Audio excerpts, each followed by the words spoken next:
Hi guys! So today I'm going to be talking about the top 10 books that have influenced me as a writer.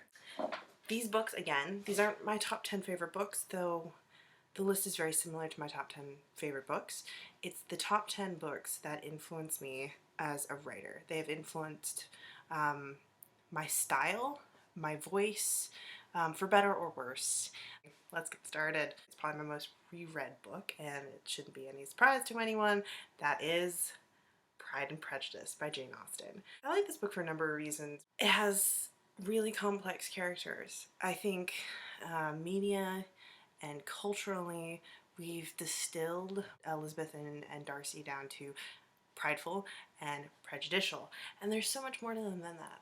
What I really like about it is underlying character personality traits that are not explicitly stated. You know, they're not the pride, they're not the prejudice. The thing I love about Mr. Darcy, and it took me many, many readings and many, many years to really get this, it's not really that he's prideful or prejudicial, that he's an introvert. And that's never stated, that's never really discussed. I don't think it's even acknowledged or necessarily realized. But that is the person that she is describing. Someone who is very uncomfortable in groups, someone who finds parties exhausting, someone who prefers conversation with a minimal number of people, a closed social setting, who's very comfortable at home and uncomfortable abroad. And I think it's great. I think she really, through his actions, shows who he is without ever having to state that. The second book I'm going to talk about, Over Sea, Under Stone by Susan Cooper. This book, one of the things I love about it is that you can have a sense of foreboding. This book has such an amazing sense of darkness and sort of this underlying thread, kind of terror, without being horror. It's never horrific. There's one scene which, as a kid, really scared me with this poltergeist. I don't remember how old I was when I read this. I was probably like 10 or 11. There's a poltergeist in it which really freaked me out. You never saw the poltergeist, you just saw the aftermath. Some of the books that I really like, one of the great things that they do is they don't overship. They leave a lot to your imagination, which is a little bit more terrifying. Another thing you could say about this book, especially this first one, they get more magical as the series progresses, but the first one is a lot more magical realism. I like to have sort of magical elements that are just taken as normal, that aren't magic systems, they're not high fantasy, they're not sword and sorcery. The next book, it influenced me as a reader because I actually read this book, and that was impressive at the time for me because, as I've mentioned, I don't read a whole lot of published books. I especially don't read a whole lot of paperback books, which is terrible because if I showed you my room, it's covered in paperbacks. A lot of them I have not read. But the next book that's influenced my writing style is The Girl with the Dragon Tattoo by Stieg Larsson. I read this, like I've mentioned in a previous video, in 2012 when I was writing my debut novel, The Duality Paradigm. I don't think that comes out in The Duality Paradigm. I feel like my writing is somewhat similar to Larsson's writing. This book is the perfect book for me. I love the not romance in this book between Mikhail and Elizabeth, and it's so honest. I hate expository world building, which is why you won't really find it in my world. This has a lot of exposition, but it's what I call domestic exposition. They talk about where they live, they talk about their houses, they talk about their clothes, they talk about their food, they talk about their furniture. That seems really weird, but there's a great scene in the second book where Elizabeth comes back to Sweden and she gets a new apartment and she goes to IKEA, buys complete everything she needs to outfit her apartment, and she talks about doing that. And I think that's really interesting. Like, I want to know what kind of sofas she has and what kind of bookcases she has and how she sets up her lamps. I mean, it's really weird, and it's a definite, you either get that or you get world building, and they're different, and I prefer the domestic world building to the big world building, and that's one of the things I love about this book, because I can just sit here and read about Mikhail on his laptop looking at photos for 10 pages and it doesn't bother me. It's really interesting. The next book that's really influenced me as a writer, I don't have a copy of. I have the second book in the series, and that is Dune. So this is a copy of Dune Messiah. And I don't necessarily consider this a good influence because I read it when I was a kid. Like I said, I had this idea in my head that it was the best thing ever written. that if I wanted to be a really good writer, I should write like Frank Herbert. And his writing is very dense, very heavy on the cultural descriptions, politics, and I worry sometimes that my language in my own writing is equally as dense because I tried to emulate him. Next book I think has influenced my writing partner's writing, The Eyre Affair by Jasper Fforde. And this book is so much fun, so clever. This book showed me that not only can you cross genres, but alternative universes exist in literature. They don't just exist in fan fiction. This book is freaking hilarious. More people should read it. It doesn't spend a whole lot of time talking about the world. The character just lives in the world. The character just interacts with the world. She goes about her job, and through that, we discover things about the world. Because despite that writerly advice to show, not tell, writers are still predominantly telling instead of showing. The next book I'm going to talk about real quick, because it's related to that book, Monster by Eyre Martinez. And that's another book where not a whole lot of time is devoted to saying, and this is how the world works, and this is how the world is different, because it's another alternate universe. You're dumped right into it. The character has to go about doing their job. There's little bits of description so that you understand basically what's happening. But for the most part, you pick up all of the exposition by just reading the book and seeing what happens and using your brain. And I like that. I appreciate that. It makes for good page turner. More time is spent developing the characters, the character personalities, than the fiddly bits in the world, because I don't care about the fiddly bits. The next book is Sherlock Holmes. The thing I love about Sherlock Holmes, and this is not necessarily something that's going to be shared with a lot of people, but there's a certain degree of unreliable narrator. But they're written from Watson's perspective. His interpretation of what's happening, his observation of what's happening, through the lens of his friendship with Holmes. I also love the fact that there are a bunch of short stories and novellas. I love that concept. I think it's really cool. I really wanted to write my own sort of Sherlock Holmes. As you've heard, Lachlan Graham Occult Investigations is turning into the Profane series, which is a series of full-length novels. These books always challenge me to really consider who my narrators are, who my narrators are going to be, who my narrators need to be in a book. Because it's very important and will really change the story.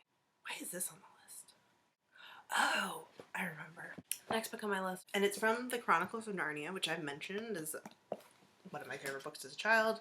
Not necessarily one of my favorite books as an adult. I wanted to talk about The Horse and His Boy, which is a portion of the book, or not a portion of the book, it's one of the short stories, because this is a complete collection. The thing about The Horse and His Boy is it's really racist. It's the clearest example of racism in the Chronicles of Narnia. There's a certain prevalence in C.S. Lewis and Tolkien of equating the South, the East, and darker skin tones with villains, with evil people, with corrupt cultures and corrupt countries. In The Horse and His Boy, it's very, very obviously Islamic and Middle Eastern influences. Let me show you. That's an illustration of one of the people from this culture. Oh, even better. You can see the guy on the ground. Yeah, see that? They're darker skinned, they're bad, they're morally corrupt, they're luxurious, they have this lap of luxury, and that makes them sort of bad, or morally empty, or morally bankrupt. And it's just taken as fact. It's just taken as, yeah, that's how you do it. And when you read stuff like that as a kid, it influences the way you see the world. It influences the way you think about the world. It influences the way you sit down and you're just writing, and you're not really thinking about it, and you write this character and you suddenly stop and go, whoa, why did I do that? That's really freaking racist. That's not okay. And so The Horse and His Boy is not a good influence. It's a bad influence. And it's something that, because I read it as a kid in white Protestant middle class Anglican environment, and I went to school in private Christian schools. Very racist teachers, very racist students, And so it's something that, because you're saturated in it, because it's part of the way you're taught, you really have to consciously say, you know what, no. Be mindful of it and question your assumptions and examine the assumptions you make about the world, about characters, about people, before you just write a stereotypical character. This is one of those, it was great as a kid, doesn't hold up the test of time, just like, frankly, I don't think Tolkien does either, because Tolkien's pretty darn racist as well. Don't even get me started on the dwarfs. Unpopular opinion, I really dislike The Hobbit. You'll see the complete edition that I have. This was a gift from a teacher who knows how much I love Bram Stoker. Really beautiful writing. What I wanted to talk about in Bram Stoker specifically, Dracula. I don't like everything about Dracula. I would never emulate the style. I hate epistolary writing, but there's something strange about the epistolary writing of Dracula. It always starts off as a letter, and then the further along you get into the chapter, it morphs into not so much a letter anymore, but actually just like third person, limited perspective. And it's so seamless. And it's so, I don't entirely know how he does it. I need to reread this probably to like more closely examine the structure of how he writes. What I do love is, again, the creepy underlining sense of doom, gloom, horror, and you're all gonna die. That's really present in this book. And the thing it does right with the creepiness is that you don't see the gore, you don't see the horror, you see what happens afterwards, or you see what's left over, or you see the impact of it. And so it leaves so much to your imagination, and it shows, but it doesn't show too much. And that is a really fine line that if you hit that right, you'll write a great book. It'll be entertaining and it'll be a page turner. Oh, last book. This is the other one I don't have a copy of. I lent this book out. If you follow me on Twitter, I had a little bit of a rant about this. I lent this book out. Last book. Hopefully, again, I can put this up. But it is Martin the Warrior by Brian Jakes. It's a Redwall book. It's the first Redwall book I ever read. It tells the story of Martin the Warrior, who's the principal character in Redwall. I've been really influenced by books that are sad, that don't end necessarily well. Like, the villain is vanquished, but a lot of times something really sad happens to the protagonist. I think my roommate's singing. The thing about Martin the Warrior is it's the most kind of romantic Redwall book. Martin has the love of his life in the book. Her name is Rose. There's a big battle. Like, the point is, it doesn't end well for her, and her death kind of sets up Martin's character for where we see him in Redwall, and he's kind of self-destructive. And that's really influenced kind of the way I do relationships. Like, I have a really hard time believing in happily ever afters. I have a really hard time believing, like, you don't just ride off into the sunset. That's not how life works. And that's definitely influenced the way I write characters and relationships and first books, which is not great for a romance author. I like complexity. I like trying to be as true, accurate, honest as I can be about love. I don't believe in insta-love, and I don't believe necessarily in happily ever afters. Happily for now, sure, but there's always going to be something around the corner. Hopefully it's not death.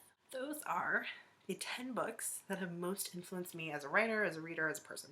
Thanks for watching. If you want, I do have this written up as a blog post. I'll link below. I'm going to go work on a book, I think. I've been really struggling to write the last couple of days, but I've been doing a trade-off where I've been reading a lot. I read like 120 pages of City of Bones in the last 24 hours, which is crazy. It's so good. I'm making real progress. My goal is to read another 80 pages of that tonight, and by tonight I probably mean after midnight. Technically tomorrow morning, but I'm doing good. I'm feeling good about January. I still have like 2 weeks to get a lot read, but I'm gonna do it. Anyways, thanks for watching, and I'll see you guys later. Bye, guys.